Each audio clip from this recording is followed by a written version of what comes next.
जन्म प्रमाण पत्र के लिए अप्लाई करना, खासकर अगर इसमें थोड़ी देर हो गई हो तो काफी झंझट भरा काम लग सकता है ना। लेकिन घबराने की जरूरत नहीं है।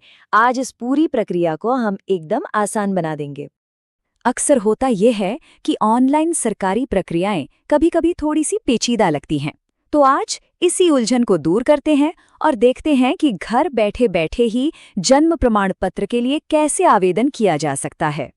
तो चलिए फटाफट देख लेते हैं कि आगे क्या-क्या होने वाला है। हम इस पूरे प्रोसेस को 5 आसान हिस्सों में समझेंगे। शुरुआत होगी पोर्टल पर रजिस्ट्रेशन से और हम इसे सर्टिफिकेट डाउनलोड करने तक पूरा कवर करेंगे। चलिए फिर शुरू करते हैं।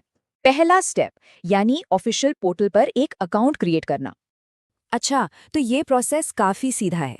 करना बस ये है कि chrsog.gov.in पर जाकर जनरल पब्लिक के नीचे साइन अप करना है, अपनी जो बेसिक डिटेल्स हैं वो भरनी है।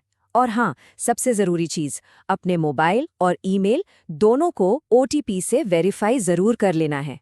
ये वेरिफिकेशन बहुत ज़रूरी है, इसके बिना आगे का प्रोसेस नहीं बढ़ेगा।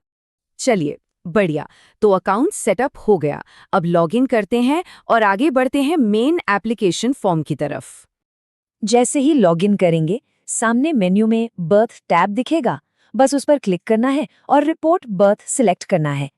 इसी जगह पर सर्टिफिकेट कौन सी भाषा में चाहिए, जैसे हिंदी या इंग्लिश, ये चुनने का ऑप्शन भी मिल जाएगा। ठीक है, अब आती है बच्चे और माता-पिता की डिटेल्स भरने की बारी। यहाँ एक बहुत काम की चीज़ ध्यान में रखने वाली है।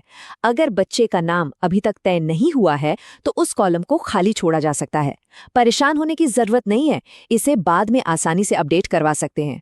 और बिल्कुल इसी तरह बच्चे का आधार नंबर देना भी अभी ज़रूरी नहीं है, ये ऑप्शनल है। चलिए, अब अगले सेक्शन पर आते हैं जो कि बहुत इंपॉर्टेंट है।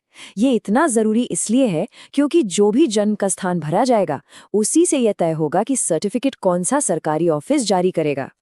तो इस सेक्शन में जन्म के समय का पता, स्थायी पता और जन्म का स्थान यानी अस्पताल या घर, ये सब बिल्कुल ठीक-ठीक भरना है। क्योंकि इसी पते के आधार पर सही रजिस्ट्रार को चुनना होता है, जिनके पास एप्लीकेशन प्रोसेस होने के लिए जाएगी। अब जो सेक्शन आ रहा है उस पर खास ध्यान देना होगा। ये है दस्तावेजों का सेक्शन। यहाँ पर सबसे अहम बात ये है कि एप्लीकेशन कब फाइल की जा रही है। टाइमिंग के हिसाब से ज़रूरी दस्तावेज बिल्कुल अलग-अलग हो सकते हैं। दस्तावेज अपलोड करने से ठीक पहले एक छोटा सा फॉर्म और आएगा। इसमें कुछ सांख्यिकीय जानकारी देनी होती है, जैसे कि माता-पिता का धर्म, उनकी शिक्षा, शादी के वक्त माँ की उम्र और डिलीवरी कैसे हुई। इससे घबराना नहीं है, ये डेटा सिर्फ सरकार के रिकॉर्ड्स और प्लानिंग के लिए इकट्ठा किया जाता है। अच्छा, अब आते हैं इस पूरे प्रोसेस के सबसे ज़रूरी पॉइंट पर। जैसा कि यहाँ साफ दिख रहा है, अगर जन्म के 21 दिन के अंदर ही अप्लाई कर दिया तो सिर्फ अस्पताल का डिस्चार्ज कार्ड या जच्चा बच्चा कार्ड ही काफ़ी है। पर अगर देर हो गई, मान लीजिए 1 साल से ज़्यादा, तो फिर डिस्चार्ज लेटर के साथ-साथ एक SDM ऑर्डर और एक फिजिकल रिपोर्टिंग फॉर्म भी लगाना पड़ेगा। तो बस ये 21 दिन वाली बात गांठ बांध लेनी है। यही सबसे इम्पोर्टेंट डेडलाइन है। इस टाइम फ्रेम में अप्लाई करने का मतलब है कि काम एकदम आसान हो जाएगा और ढेर सारी कागजी कार्रवाई की झंझट से बचाव हो जाता है। अब सवाल उठता है कि आखिर ये SDM ऑर्डर है क्या? ये असल में एक ऑफिशियल डिक्लेरेशन है जो देर से हो रहे रजिस्ट्रेशन को जस्टिफाई करता है। इसे बनवाना भी आसान है। अपनी स्थानीय तहसील में किसी भी वकील से मिलकर इसे 10 रुपए के स्टैम्प पेपर पर बनवाया जा सकता है। और इसके साथ ही हम आ पहुंचे हैं बिल्कुल आखिरी स्टेज पर। यहाँ पर फॉर्म को फाइनल चेक करना है, पेमेंट करनी है और फिर देखना है कि सर्टिफिकेट हाथ में कैसे आएगा। यहाँ एक बहुत ज़रूरी बात, सबमिट का बटन दबाने से पहले एक-एक डिटेल को डबल चेक कर ले, खासतौर पर बच्चे का नाम, माता-पिता के नाम की स्पेलिंग, जन्म की तारीख और पता, क्योंकि एक बार फॉर्म सबमिट हो गया तो उसमें कोई भी सुधार करवाना बहुत मुश्किल हो जाता है। तो जब सब कुछ चेक कर लिया है तो सर्टिफिकेट की भाषा चुननी है और फीस पे कर देनी है।